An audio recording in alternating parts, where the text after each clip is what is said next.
Greetings, Dragon Ball fans, and welcome to part 3 of What If Kami Had Kids, where the Guardian of Earth first watched Goku almost kill him via a hole in Demon King Piccolo's chest, and then had his offer of godhood rejected a few years later. Now out of options, he took a page from his evil half's playbook, and started his own little colony of Namekians. First the warrior clan brothers named for Wind and Thunder, Fujin and Raijin, then 2 more after recovering from that near-fatal exertion, but this time in much more measured succession. Ryujin and Sujin, the dragon and the sea, take after their father more directly, as members of the slower-growing Dragon Clan. When the warrior brothers finally ventured out to attend the gathering at Kame House to meet that legendary pupil that got away, their introductions are cut short by the arrival of said pupil's long-lost space brother. After meeting Piccolo, their brother by another mother, or father? Sibling from another source, maybe? They defeated Goku's own sibling, Raditz, and then took it upon themselves to train the child of the man Kami just would not shut up about. Eventually roping the enigmatic and dark-souled Piccolo in to aid them, they did what they could for Gohan and the Z-Fighters as a whole. After Goku's return, and still barely beating the Saiyan Prince Vegeta, they head to Namek, their ancient homeworld, hoping to revive their fallen comrade, Chiaotzu, who can no longer be brought back with Earth's own Dragon Balls. Once on Namek, they met Mori and co, and as they're about to move on to their 3rd ball, when they reach out to sense who they think is Vegeta, somehow back in action so quickly after being defeated back on Earth, instead of the prince, their senses are assailed by the unbridled evil that is Lord Frieza.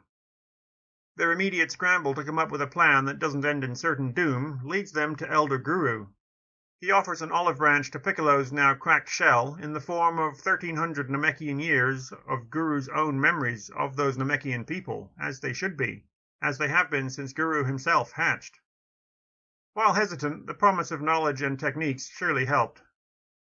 With Krillin, the stowaway Gohan, and the trio de Verre, Raijin, Fujin, and finally, after recovering from the memory overload, Piccolo's potentials all unlocked by the ailing Guru, they ran off to intercept the approaching Zarbon and Dodoria. After some discussion, they had laid a trap, of a sort, for Frieza, by luring him to the other side of the planet, thus giving them the chance to steal what few balls the Emperor had managed to collect on his own. A few days passed as the various groups trickle in with their various balls. The 3 from Frieza's ship, Guru's, and then that last uncollected one. Finally, with the return of the 2 tired and weary warriors, they have all 7, and wasting no time, the sky darkens as Porunga is summoned. They quickly wish for Chiaotzu to be restored to life, and then dither about what to do for the next. They try to wish for Frieza and his men to be removed from Namek, but Porunga is very sorry, he can't do that. Frieza is much too powerful, and... hold on. Would this mean Frieza is now aware he's been duped? When they wished for Goku to be returned to Earth, Porunga couldn't do it because Goku didn't want to? Does that imply that Goku knew they'd tried to wish him back and that he consciously refused? Or had the dragon read Goku's mind, or intentions at least, and seen that he didn't want to?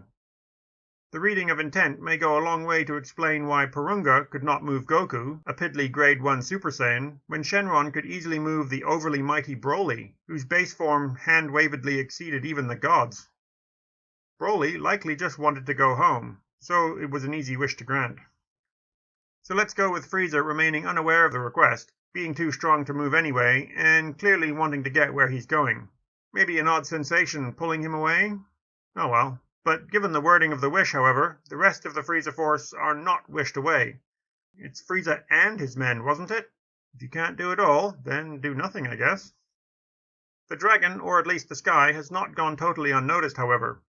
Prince Vegeta has arrived a few days ago, and has been increasingly frustrated to learn that someone else already has first this, then that village's ball. His fight with Kiwi went unnoticed by anyone who matters, as Zarbon and Dodoria are still down for the count, and Frieza is rushing off with what remains of his best men to gather those supposed 3 balls that Zarbon sort of located. Now seeing the sky change color, and hearing the villagers' excited chatter about the dragon, Vegeta flies off in the direction they are all looking to investigate. He comes across the small gathering at Mori's village, and still unaccustomed to sensing power, he charges in and makes his desires known. How kind of them to not only gather the balls for him, but have the dragon there, ready and obviously waiting for his wish. Maybe he'll... wait, what are the Earthlings doing here? And why is the hair on the back of his neck standing on end? He holds up his hand and stares at it. It's quivering with... what? That's the same feeling he has when he imagines facing Frieza. Both the thrill and the dread all twisted together. And then it clicks. He's sensing their power. Not their individual power either, the combination of it. He can barely even sense his own, given the overwhelming pressure around him. How? How many push-ups have they done? How much juice have they all drunk? How? There's no way those 3 Namekians were this strong back on Earth. And the humans too? Even that hybrid brat is, well, no, Zenkais are a Saiyan thing, so that would make sense. Do humans and Namekians get them as well? He's never heard of another race that could grow so quickly. The others have of course been standing there staring at him after he stopped shouting to process all of this internally, his mouth still slightly agape. Is he broken? Hello? Vegeta? Namek to Vegeta. He is finally brought out of it by the sense of something else entering the system. 5 somethings, or some ones. The rest of them all turn to look up as well, all sensing the approaching Ginyu pods. Not that much of a threat.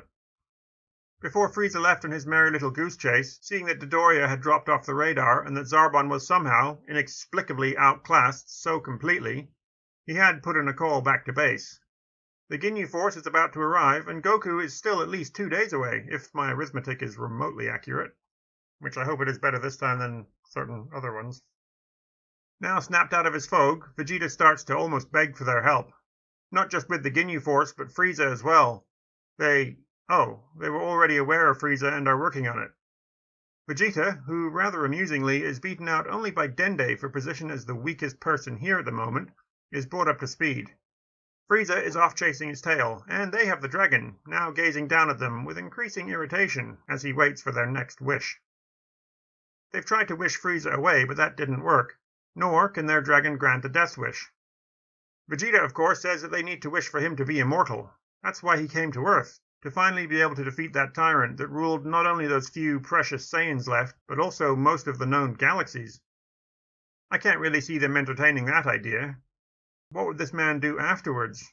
No, Fujin steps forward with an idea. It's not brilliant, but if they can't kill Frieza, could they just instead kinda leave?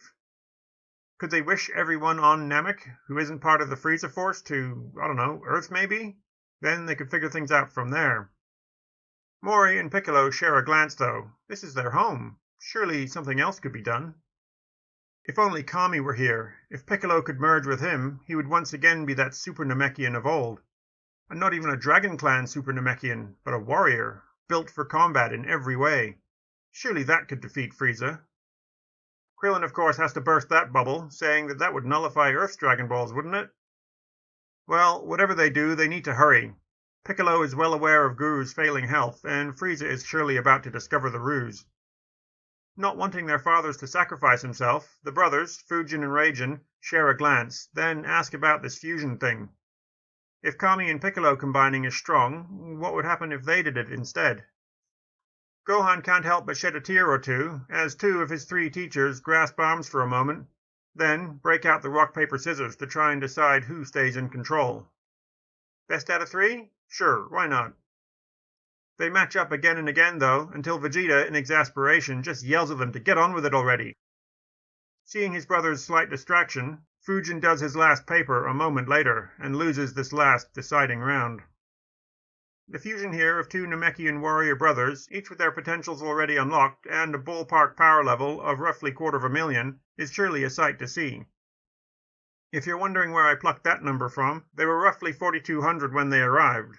Then the native Namekian potential unlock of a child of a Super Saiyan. All very conducive to being thoroughly overpowered.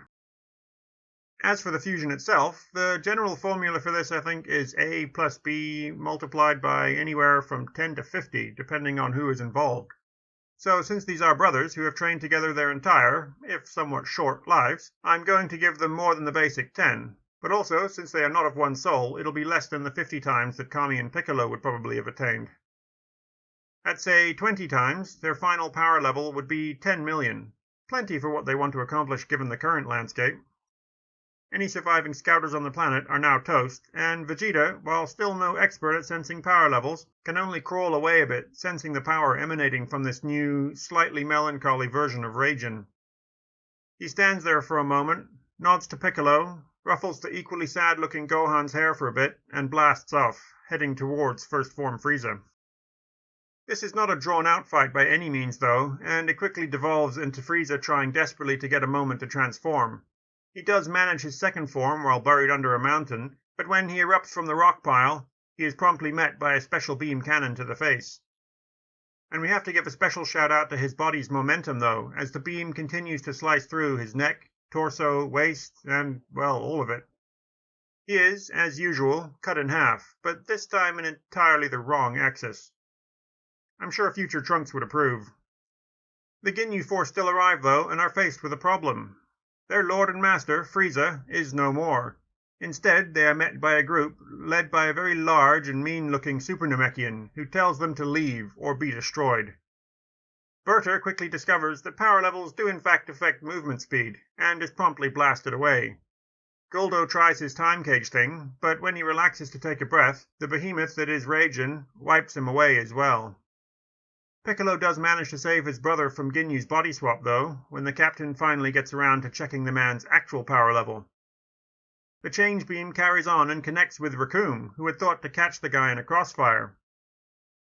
By this time the Earth Dragon Balls have been gathered, and all the Namekians killed by Frieza and his men are wished back to life. With the threat over, Porunga impatiently asks, or demands rather, that they make their last wish already. Existing in this physical realm is not exactly fun, you know. With no need to wish anyone to Earth, Raijin then wishes to be separated from his brother, but Porunga says that he can't do that. I mean, if they could just wish themselves apart, why would fusion be forbidden in the first place? So, no, sorry, can't do it. Gohan then wishes to know what are any ways that they could be separated.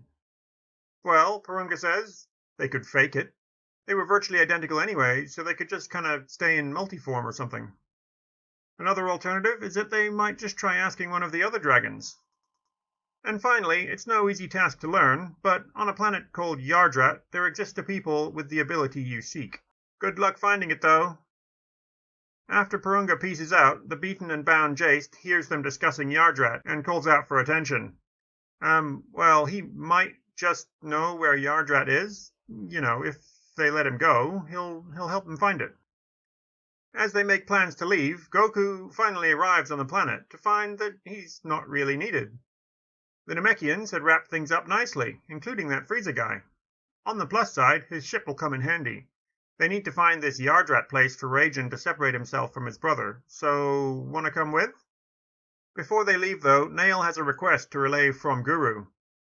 The Ancient One has spent a long time on this world, and if they are leaving, he would like to go with them. Not as himself, though, as his own hour draws near. Since this fusion thing seems so useful, and since he has already shared his memories, perhaps he could offer something a bit more substantial. So, with Mori on hand to take over as guardian of Namek, mere moments away from passing, Guru fuses with Piccolo. They then board the capsule ship, leaving the fully functional Namekian one behind for them to explore. And they do of course drag Vegeta along for the ride. The Prince isn't pleased with this, but frankly he's in no position to argue. He has of course missed out on every opportunity for a Zenkai since recovering from his battle on Earth. He is the weakest on board, but don't worry, Goku's got something neat to show them all. They all get to experience 100 Gs and beyond, even Krillin. Good thing Bulma stayed on Earth, huh? They arrive on Yardrat and are met by Pibara, who tests them all and finds them all worthy. Well, not Vegeta, because he's just a giant bag of sulk at the moment, but Raijin, Goku, Gohan, Krillin, and even Piccolo now are all inducted into their training regime. Before they start this, though, Raijin asks what they know about diffusing, or separating him from his brother, which actually answers the question that Pibara barely knew was forming in the back of his mind. He had, of course, sensed that there was something off about the two green ones. They were merged after a fashion. So yes, they can diffuse them. In fact, they can learn how to diffuse themselves. And as Raijin smiles with satisfaction, we will bring Part 3 to a close. Hopefully it doesn't take too long for the Warriors of Wind and Thunder to be brothers once again, and obviously there are way more here to learn the Yardratian ways. Well, everyone but Vegeta. But what of Frieza, and more importantly his father, King Cold? Vegeta knows about him, I'm sure, so perhaps he will swallow his pride and ask for their help in ridding the universe of their tyranny forever. Will they successfully learn the strange technique in time, or will there be unwanted distractions? Find out next time on Dragon Ball. What if Kami had kids?